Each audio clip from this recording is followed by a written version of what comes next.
Dr. Helmut Marko believes Max Verstappen can still defend his Formula One title despite being down a very nice 69 points to Oscar Piastri in the current championship. Marko revealed that Red Bull are bringing some big upgrade packages to both Spa and Budapest in the next two races, which should make a big difference. Well, welcome back to the GPFans Global channel, everyone. We put out news videos like this every week, all year long. So if you want to stay up to date to everything in the world of F1, make sure to subscribe down below.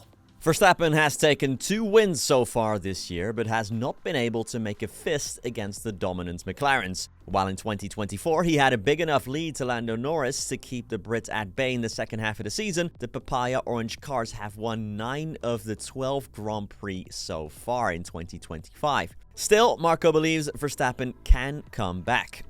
Quote, there are still 332 points to earn, which is quite a bundle. We hope the updates we bring at Spa and Budapest will have an effect. On the one hand, there are more points to be gained in Spa as it's a sprint weekend. On the other, 2 free practice sessions are dropped, so we cannot afford a disastrous Friday, after which we still have to try to get the car in the right tire temperature window. Everything has to be right from the start, end quote. Marko's pretty clear, if the package does not work, Verstappen can then forget about the title. Quote, you have to assume that then, Marko concludes.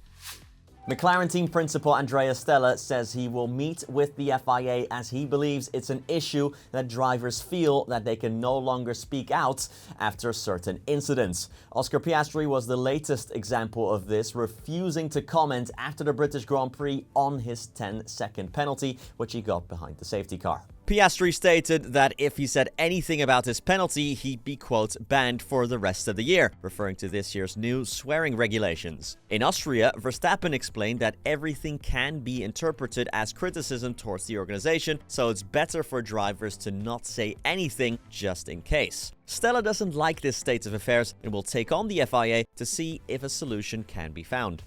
Quote, in such a heated situation, we always advise our drivers to review the footage first and only then react. But if you're no longer allowed to make honest statements because you could get into trouble, that's a different issue. We need to re-examine that. We want to do that together with the FIA. We don't want to start a conflict, and there's no conflict of interest here. All parties have the same interest. We always cooperate with the FIA and the stewards. And finally, it's race week again as we go to Spa-Francorchamps for the legendary Belgian Grand Prix. It's a sprint weekend as well, so it's a slightly different schedule than usual, so let's check it out in full right now.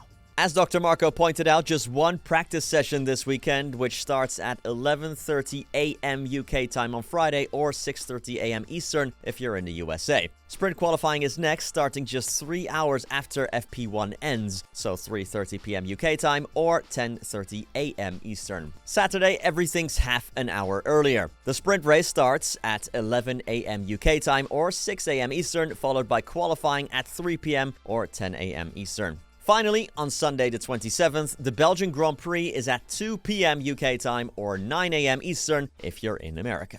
Well, that's it for this morning's news video. Thank you so much for watching. Again, don't forget to subscribe if you're new, and I'll see you in the next one. Peace.